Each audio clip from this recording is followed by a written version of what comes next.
Okay, we're live. Hello and good evening, everyone, and welcome to a new episode of the Ringer Plus Show. And this week we're going live after last week, so this is a new episode. And this for this episode we're going to be talking about COVID-19 and our insurance policies, right? So with me this evening is Priscilla Yong, who is an insurance expert as well as a certified financial planner with Ringer Plus Advance. Hi, good evening, Priscilla. Hi, How are you Pan. doing? Okay, I guess because now that we started the same time with badminton. I know, So right? yeah. It's okay. We'll try and cover a lot of topics this week, and sorry, for this episode, we're going to be talking for quite a bit.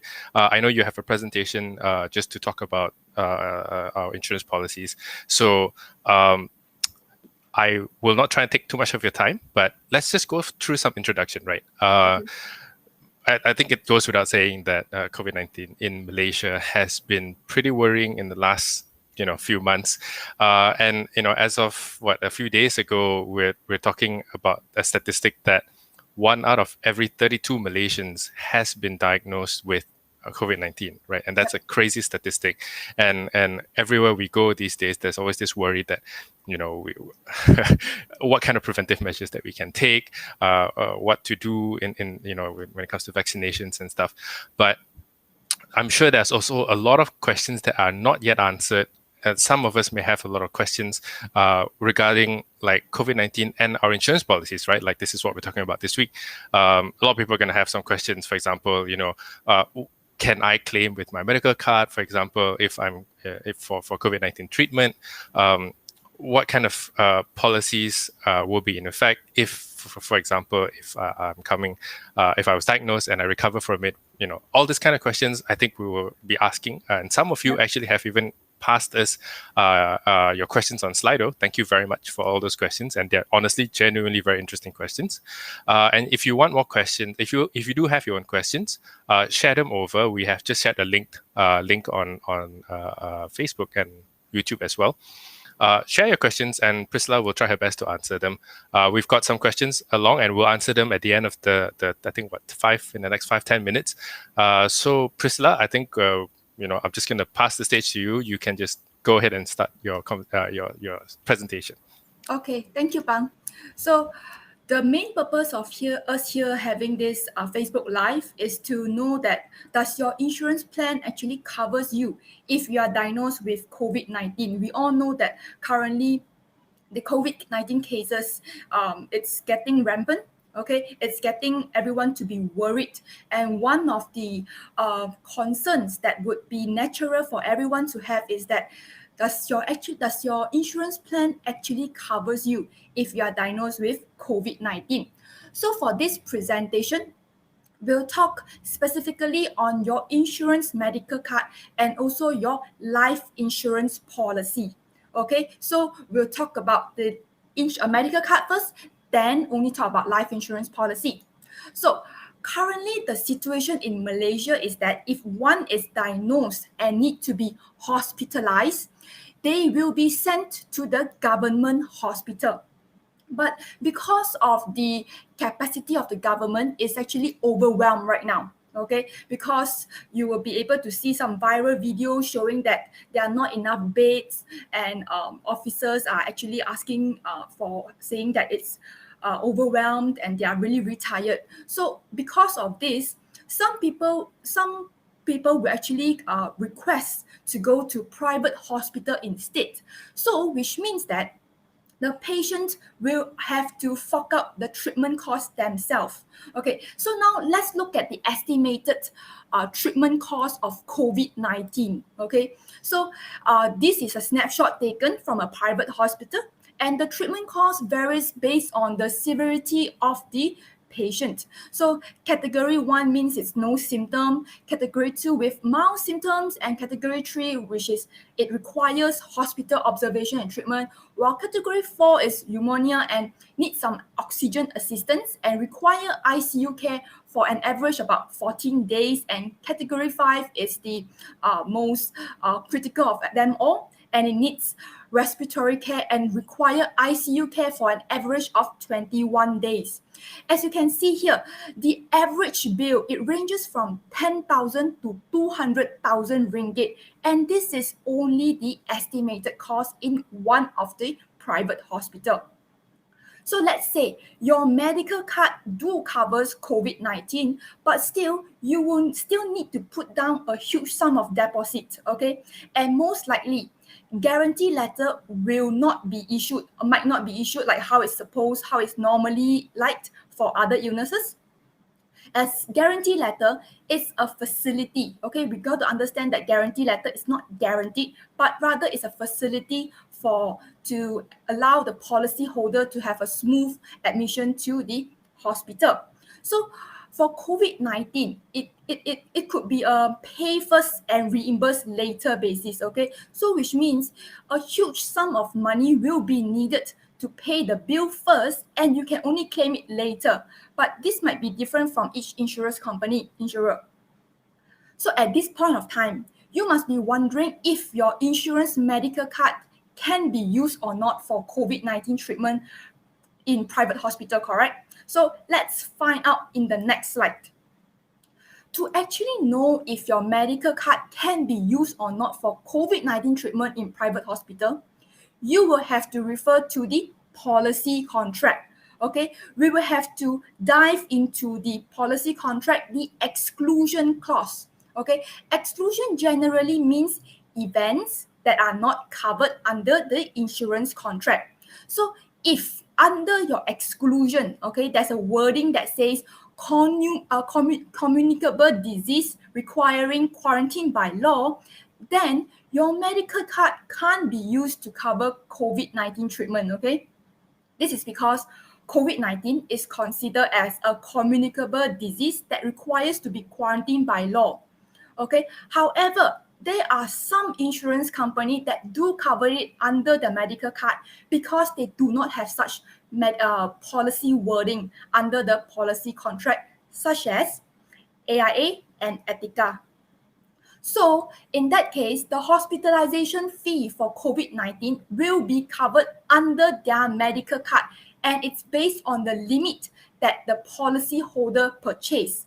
For example, if you have bought the medical card from Etika that covers COVID-19, and the package that you bought is with, let's say, 100,000 annual limit, so you will be able to claim up to 100,000 ringgit, but of course based on each insurance company T&C, okay? So, but then you might be thinking, hey, my medical card is not from AIA or Etika. How come is it that my agent say can claim for COVID-19 treatment in private hospital? Okay, so it is actually because of cash assistance program from insurance company. Okay, there are quite a sum of them that offer this cash assistance, financial assistance for the Malaysians, for the policy holders, even though their medical card does not cover COVID-19 under their policy contract. Okay, this is something extra, okay, from the insurance company, and it's provided based on their goodwill basis. Means it's sort of like, let's say, corporate social responsibility or charity, because based on their policy contract, they actually have no obligations to do so to pay your medical bills if you were to hospitalize due to COVID-19. So that now it's since it's done on a goodwill basis, okay, insurance company will then impose certain limit or rules on it for policies holder to be able to claim this amount. So, for example, they will allocate only a certain limit of funds to be allocated for this program. Let's say they will only allocate 1 million ringgit for a certain time frame, and there are some conditions that policyholders will have to meet in order to claim it. So therefore, if you want to know if the insurance company have this sort of program or not, you can head on over to their official website, or you can ask your insurance agent about it. So you might be asking, hey, how come that I've been paying my premium every year? Okay, they're taking my premium every year, like few thousand ringgit. Why is it that insurance company does not cover COVID-19 in their medical card? The answer actually lies on an important insurance concept, which is what we call as risk pooling. Okay, risk pooling is the fundamental concept of insurance where a group of individuals will pay premium to a pool of fund. Okay, so when someone fall ill, right, a portion of the money is being taken from the pool to pay for the hospital bill. As we all know, COVID-19, it's actually a pandemic and it's a disease that is of a rare event, okay? So it was difficult for insurance company to price this experience in to include COVID-19 into their product, the medical product. As it's, I mean, like when they do pricing, right, they need to have certain experience for them to do the pricing for the medical card.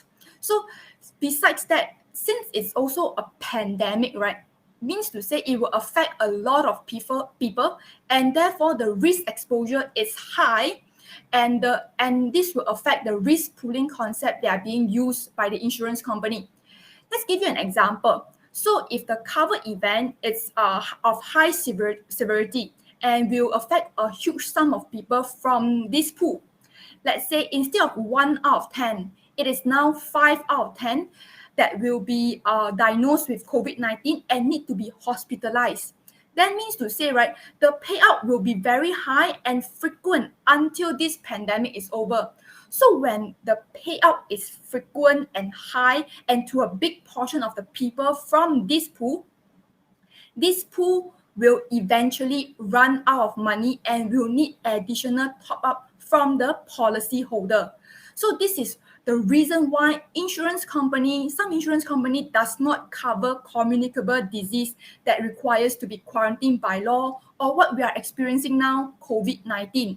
As by including COVID-19 or other disease that needs to be quarantined by law into their pricing model, the pricing might not be affordable for the mass market.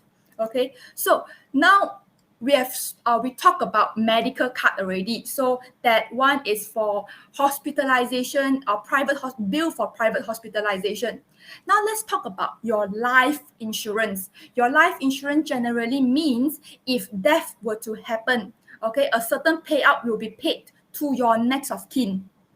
So let's say, for example, if it's death due to COVID-19, okay, so you might be asking, is it claimable from life insurance?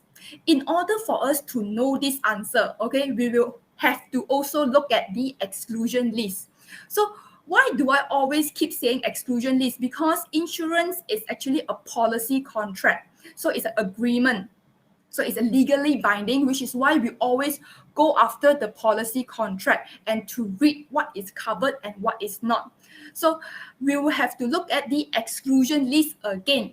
And most of the insurance company life insurance policy only have one exclusion for death, which is there will be no payout, okay, if suicide happened, whether this person is sane or insane within the first policy year. So if there is no other exclusion other than this clause, then death due to COVID-19 is payable under your life insurance, as COVID-19 is not suicide. It is actually a disease, correct? So which means death due to COVID-19, you can claim from your life insurance policy. Now, on top of the death payout from the existing life insurance policy that policyholders have, there are also additional financial support from various insurance company, and this is something extra, okay? This is something on top of the existing coverage that each of us have. So some of the examples shown here is that Allianz give up 20,000 lump sum for the customer and also 8,000 for non-customer. So if this customer existingly has a Allianz life insurance policy of, let's say, 100,000, and he died due to COVID-19, so because of this complimentary death benefit from Allianz, he will then get another 20,000, a total of 120,000 will be given to this policy holder. I mean, the next of kin for this policy holder. Now, There are also assistance from the government, okay, from the National Disaster Management Agency, where 5,000 ringgit will be given if death due to COVID-19 happen. And there are some process that the next of kin will have to go through to claim for it. And they can always just Google National Disaster Management Agency for death due to COVID-19. There's some process that they have to go through, some documents they will have to submit for them to claim it.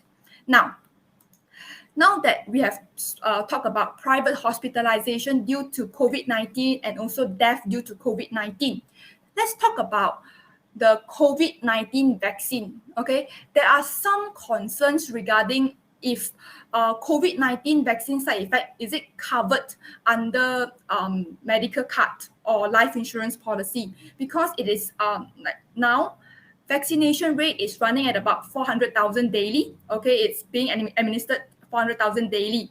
So it's natural that some people are concerned regarding the side effect of COVID-19 vaccine. But if we were to look at if your life insurance policy can cover COVID-19 side effect or not, we have already mentioned previously that the exclusion for death is only usually for suicide during the first year, which means death due to COVID-19 vaccine is actually covered. So now let's find out, does the side effect from the vaccines actually covered under your medical card? Now, we will then also look at the policy contract exclusion clause. Technically speaking, vaccine is a preventive measure as you are taking it to prevent or reduce the chance or severity of getting COVID-19. So with that, right, if your policy card wording under the exclusion part has the wording saying that preventive treatment or preventive medicine, then your any side effects due to COVID-19 vaccine that lead to hospitalization, private hospitalization, will not be covered under your medical card. So you can't use your medical card to pay private hospital bills. Okay. However, okay, there are quite a number of insurance companies that also provides cash assistance for their policy holders if they face adverse events following the vaccination that needs to be hospitalized, okay? So these initiatives, again, are separate, not from the medical card, it's from a different pool of fund. So it's an additional funding provided by the insurance company on a goodwill basis, okay? Legally speaking, they do not have to fork out this money to fund the policy holder, but because of their goodwill basis, they decided to do so. But of course, there are some terms and conditions and also the limits of the fund that then each person can claim and the total pool of fund as a whole. So most of the time, these initiatives will be on first come, first serve basis until the pool is run out of money or until the expiry date for this benefit. Now, besides that, there are also special fund that is being set up for Malaysian to claim 50,000 ringgit if there's any side effect that leads to hospitalization, and if death occur due to side effect of COVID-19 vaccine, a total of 500,000 is claimable for the next of kin. This actually shows that the government is confident that the vaccine is safe for us to take it. So if you have not taken it, do go ahead and go and get yourself vaccinated, because to protect yourself and to protect everyone and to be a responsible Malaysian citizen. So everyone just go and get your vaccine, because if anything were to happen, okay, you are actually covered. And seeing that government is so confident with it, it's the vaccine, it shows that the vaccine is actually safe for everyone. Okay, so I'll pass the floor back to Pang. That would be the end of my presentation, and we shall now, let's say, maybe go for Q&A. Yep. Thanks, Priscilla. That was a really extensive knowledge sharing just now. Honestly, when we were talking about this, when we saw your first slides, we thought it was like, wow, this is a lot of information that a lot of, I think, consumers will not have. I know that you spoke to quite a few industry people. You spoke to people from insurance companies as well, and actuaries as well, in terms of like how they measure their risk models. So a lot of these data in this presentation is actually quite hard to get for the common consumer. So thank you very much, Priscilla, and I hope people who are watching this, it's you guys take the information and find it very useful as well. So we have quite a few questions, and I'm just going to jump into it, right? Because we are also quite short of time. So Priscilla, first question: what if I have tested positive for COVID before, and then I'm subscribed to an existing policy? I'm assuming this person is saying that if I'm currently have COVID and I recover from it, will my existing policy's benefits still be applicable? Am I still eligible? Right. So maybe we give a few scenarios to explain this. So it's actually like what I mentioned previously in my presentation. So if we will have to always fall at the exclusion clause. We have to look at the policy contract. Right. So if your policy contract does not have those exclusion, for example, your medical card, it does not have the wording saying that needs to be you exclude communicable disease requires to be quarantined by law, then you'll be able to use it if there's no such wording. So it doesn't matter whether you are affected or not, diagnosed with COVID-19 or not, because it all lies on the existing policy contract that you have, the wording. Right. So in this case, what about life insurance? I'm assuming maybe the benefits that they're talking about could be like the death payout as well that you mentioned. I think you mentioned in the earlier in the presentation, but maybe you just want to reiterate here as well. Yeah, like the previous one of the slides said, I mentioned that death, right? Death, most of the insurance company, the death exclusion clause, one of it is where there's no payable, there will be no payout if there is actually if it happens due to suicide, whether this person is sane or insane during the first policy year. So if person died due to COVID-19, then yes, it's payable. Nice. Okay. So I hope that answers the question. So we'll look at the next question from Shida. Do all insurance policies cover this situation? So I'm assuming this is COVID. Do all insurance policies cover? So yeah. So as we mentioned previously, that it depends on your policy whether they have the exclusion or not. So you will have to refer to your insurance agent and to know which, or maybe you know which company you are buying from, and you can actually look it up on the internet and to read up the policy contract. It's actually easily accessible for the public to look at it. Right. Yeah. Cool. Okay. For the next question, insurance from e-wallets, can you trust them or not? So basically, people like Boost and Grab have their own insurance policies. Yeah, do you want to cover this one? Do you want to take this one? Yeah, sure. So basically, insurance from e-wallet, they are also being underwritten by insurance company. So it's trustable because it is from a valid insurance company. It's not it's licensed by Bank Negara Malaysia. So those insurance policy that is on Boost or Grab, it is trustable and it's safe. Yeah. So just to add on to that, I think as well, just it's like what Priscilla has been saying throughout the last half an hour. It's just really important to just check the policy and the contract that you have just to see what it covers before you basically sign it up. Yep. Okay, so the next question. Okay, this is a pretty interesting one. If I have recovered from COVID-19, do I have to disclose that even after I recover? So in this case, maybe if you're looking for to top up your new policy, do I need to disclose that? Because normally there will be a medical or health checkup required. Yep. So be it whether you buy your insurance policy from agent or from the direct channel, which is you going to the website to buy it yourself. Before you buy it, okay, you will have to answer certain medical questions. So you will have to answer truthfully and honestly, okay, because we have insurance, there's this something called Non-Disclosure Act.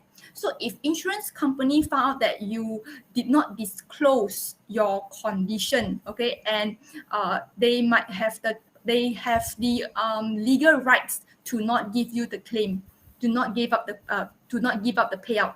So it is important for you to disclose everything. So maybe you might be worried, I get COVID-19 already, I haven't buy insurance, what if I want to buy, correct? So you will still have to disclose it because as you I mean like we can always insurance company, it's a big organization, they will be able to find out, okay, you go COVID testing, correct, they will be diagnosed positive, it's There will be a acceptable. trail, right? Yes, there's a trail for them to know. So you might be worried that you can't get it, but submit your answer, submit your condition, and underwriter will assess it correctly and to decide whether they want to either take you as a standard life, which means to say your premiums are the same as compared to everyone, or they were to impose certain terms and condition. But also you should again disclose correctly and Right. truthfully. Yep.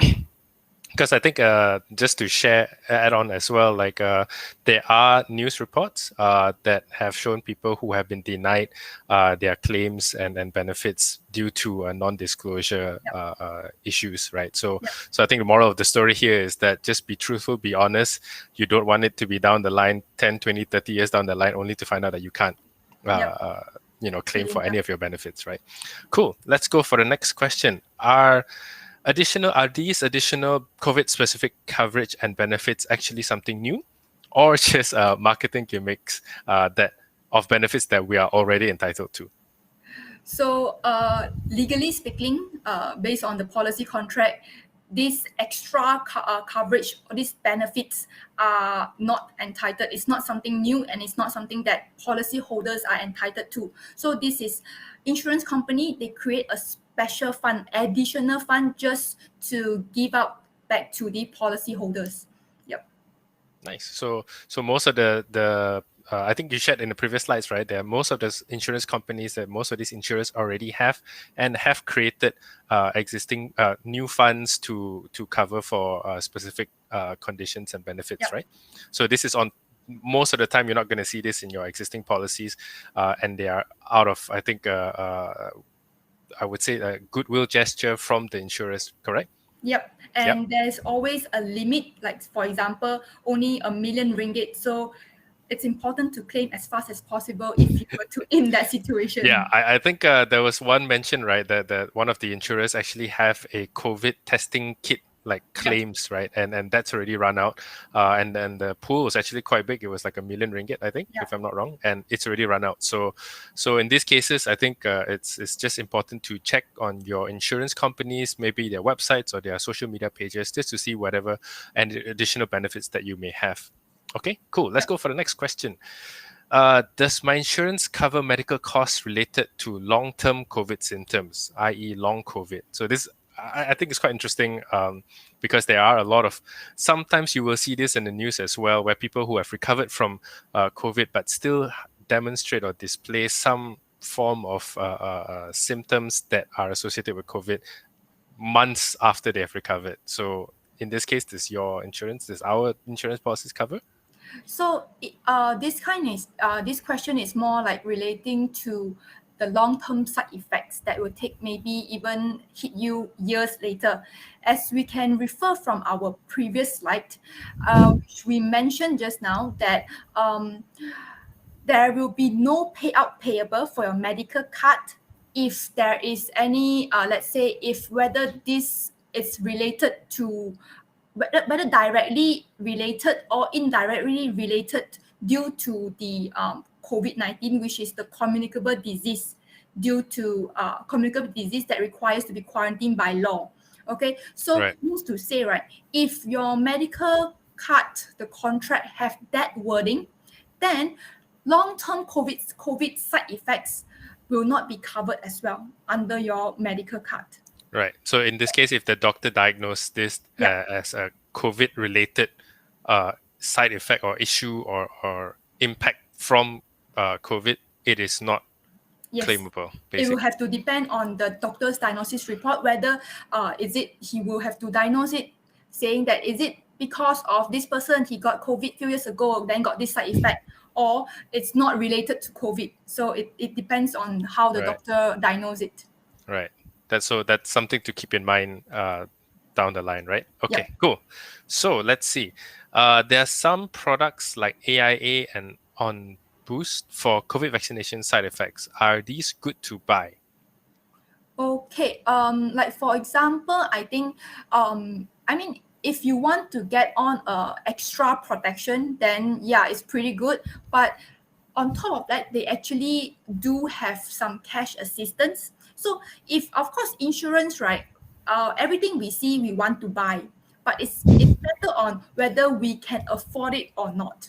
Right. Okay, because you have to limit your insurance premium to only 10% of your pay to be paid to buying insurance, because if you were to buy so many other different kind of insurance, then you are actually over insuring yourself, and you have to assess whether is it needed or not, and if the cost of getting the policy, the coverage, insurance coverage due to COVID-19 side effect, vaccine is minimal, then perhaps you can consider. Right. Yep. Right. So in this case as well, I think you also shared in the one of your previous slides that there are, like you said, cash assistance programs, and even NATMA has its own fund for COVID vaccination side Yeah. effects. So you can actually claim them for free without having to pay for any of these plans as well. So Yep. that's something to keep in mind. Okay, so now the next question is, will my current critical illness plan cover me from COVID? Interesting. Okay. So this one, critical illness plan, right? When we purchase one, you will actually, if you were to the type that very detailed, you look at the policy contract. There are insurance company that covers 36 type of critical illness, even 45 or even 100 over. Yeah. Okay, so they will actually have a list of table for each cover event. They will have a specific definition for each critical illness. So if your um your symptoms or your conditions fulfill the definition of that critical illness, then yes, it will be covered, because critical illness does not specifically say does not cover due to communicable disease due Right. to that requires to be quarantined by law. So as long as your condition fulfills the definition, then yes, it's claimable. Nice. So that's one more area that possibly you can claim from in the event you actually suffer from any of these diseases. Okay, so this question, very interesting question. I understand that most companies are not able to gather statistics to build a plan to cover pandemic viruses, right? But how come one or two of these companies are able to provide coverage for COVID? So I think you mentioned in some of the earlier slides that was it Etika and AIA Yep. who have coverage for who that offer coverage for COVID-19. So how come they are able to do it and some other companies cannot? Okay, then Very it interesting. perhaps that each company, we have to understand that each company have a different pricing model. They also have a different risk appetite. So perhaps because if insurance companies, all insurance company were to take into consideration of adding pandemic into the pricing model, it might be how do I say, might not make the product be affordable. Okay, Right. because what you pay is what you get. So down like currently maybe the plan is affordable, okay, but there's no guarantee that there will be no medical repricing, especially now that a lot of people are going hospitalized due to this COVID-19, and they're using the medical card. Okay, so and the payout for COVID-19 is not cheap. It's like it can go up to a few 100,000. Yeah. So when you see there are more money, more funds are being out pump up from this pool of fund, eventually you will need to the policy holders will have to top up.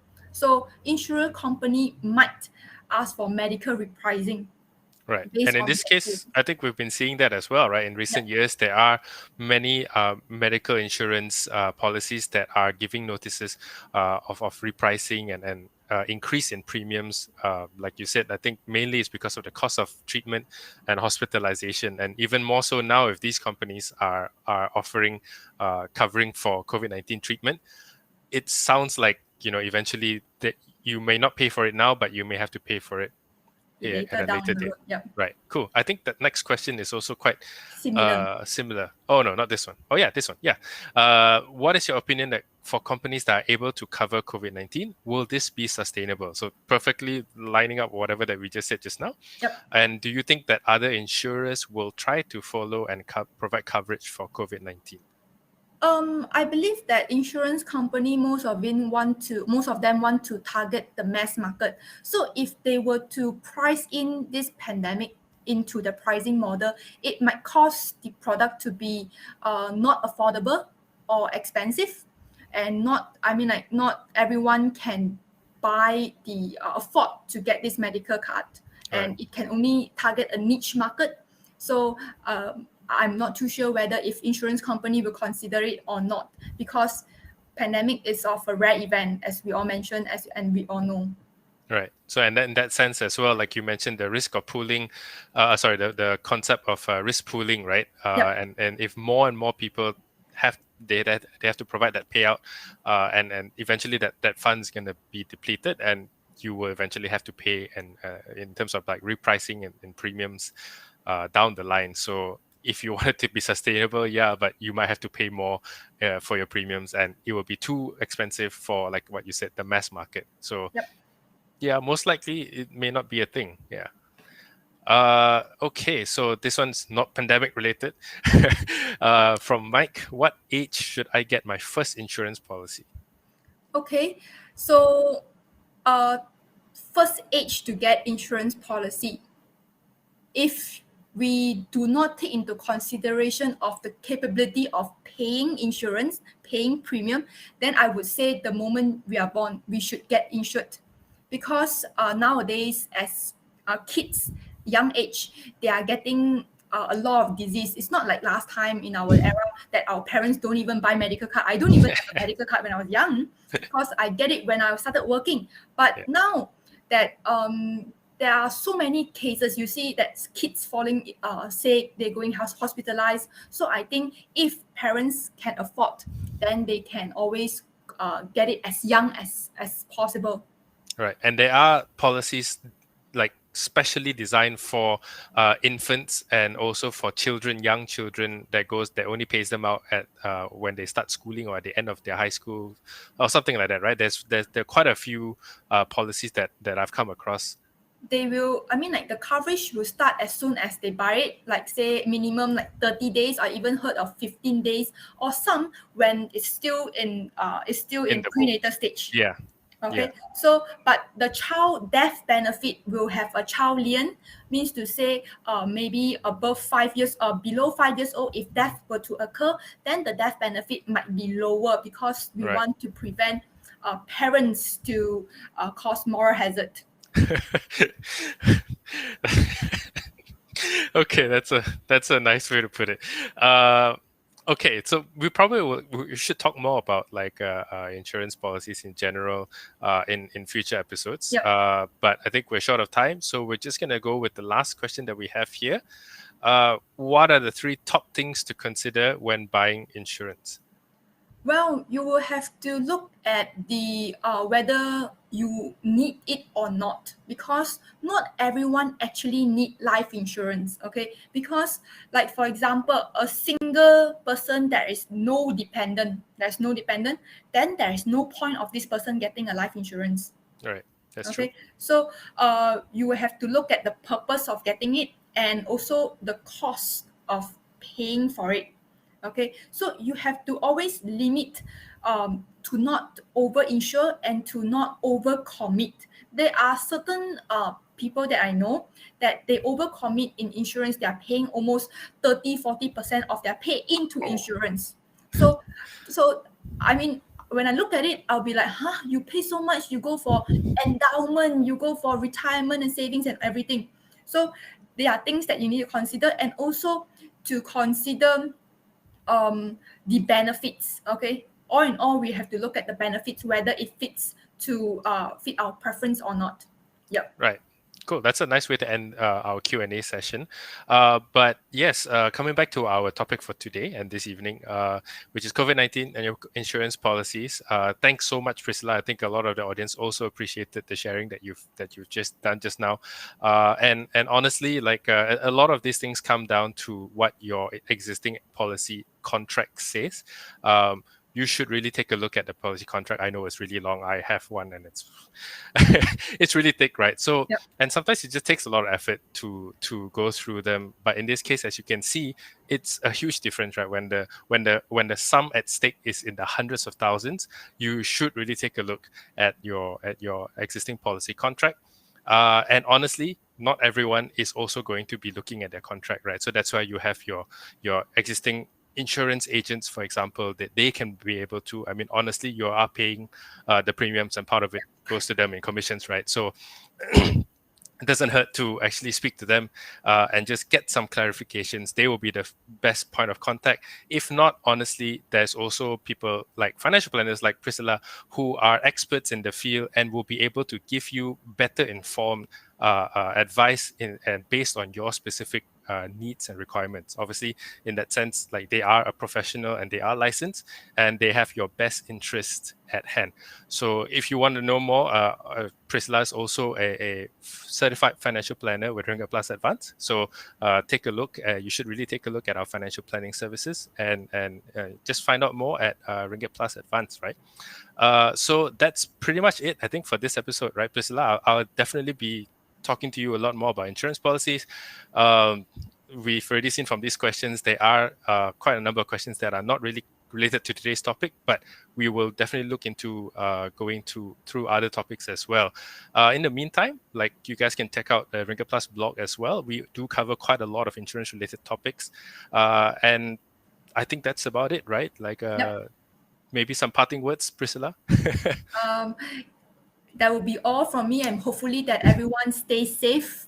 Okay, now that Delta variant is quite rampant, so continue to stay safe and to always look up your policy contracts and to understand what you are buying before you sign it. Okay, because Yes. it's a lifetime commitment. Yeah, that's very true. Okay, thank you so much, Priscilla. I'll catch you guys. I'll catch you and I'll catch everyone else, the viewers, in the next episode, right? Good evening and stay safe, everyone.